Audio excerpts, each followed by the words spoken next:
ഞാനപ്പം ഡോക്ടറോട് പറഞ്ഞു, ഡോക്ടർ ഇവനെ ജീവനോടെയാണ് എൻ്റെ അപ്പനും അമ്മയും കണ്ടിട്ട് താഴെ നിൽക്കുന്നത്, അവരുടെ മനസ്സിൽ ആ ഒരു രൂപം മതി എന്ന് പറഞ്ഞു. എന്നിട്ട് ഡോക്ടർ എൻ്റെ അടുത്ത് പിന്നെയും എടുത്ത് ചോദിച്ചു, ഒന്നുകൂടി ചിന്തിച്ചൂടെ എന്ന് ചോദിച്ചു. കാരണം ചിലപ്പോൾ ഡോക്ടറിന് എന്നോട് ദേഷ്യം വന്ന് തോന്നിയിട്ടുണ്ടാവാം ഞാൻ അങ്ങനത്തെ ഒരു തീരുമാനം എടുത്തതിന്. ഞാൻ പറഞ്ഞു വേണ്ട, ഒരാളെയും വിളിക്കേണ്ട എന്ന് പറഞ്ഞു. അപ്പോൾ ഡോക്ടർ ഒന്ന് സൈൻ ചെയ്ത് തരണം. കുറേ പേപ്പേഴ്സ് കൊണ്ടുവന്ന് ആ പേപ്പേഴ്സിലെല്ലാം സൈൻ ചെയ്ത് കൊടുത്തു. എൻ്റെ ഡോക്ടർ എന്നോട് ചോദിച്ചു, അനിയനെ ഒന്ന് കാണുന്നു എന്ന് ചോദിച്ചു. അത് അവസാനത്തെ കാഴ്ച പോലെയാണ് എൻ്റെ അടുത്ത് ചോദിക്കുന്നത്. ഞാൻ കയറി NICUവിൽ അവരുടെ ഡ്രസ്സും കാര്യങ്ങളും ഒക്കെ ഇട്ട് കയറ്റി. ഞാൻ കയറ്റി കഴിഞ്ഞപ്പോൾ ഞാൻ അവരോട് ചോദിച്ചു, ഞാൻ ഇവനെ ഒന്ന് തൊട്ടോട്ടെ എന്ന് ചോദിച്ചു. കാരണം ഇവനെ ഓപ്പറേഷനായിട്ട് റെഡിയാക്കി അവർ കിടത്തിയേക്കാം. ഞാൻ പറഞ്ഞു ഞാനൊന്ന് തൊട്ടോട്ടെ എന്ന് ചോദിച്ചു. അവർ തന്നെ തൊട്ടോളാൻ പറഞ്ഞു. ഞാൻ ഇവൻ്റെ കയ്യിൽ മാതാവിൻ്റെ രൂപമുള്ള നമ്മുടെ ലോക്കറ്റ് കൊടുത്തു.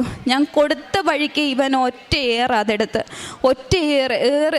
എറിഞ്ഞപ്പോൾ ഞാനത് പോയി ഓടിയെടുത്തിട്ട് ഞാൻ എൻ്റെ മനസ്സിൽ പറഞ്ഞു, മാതാവേ അവൻ എന്തുവാ ചെയ്യുന്നതെന്ന് അവൻ അറിയത്തില്ല, അവന് ഒരു ബോധവും ഇല്ല, അവനോട് ക്ഷമിക്കണേന്ന് പറഞ്ഞു. ആ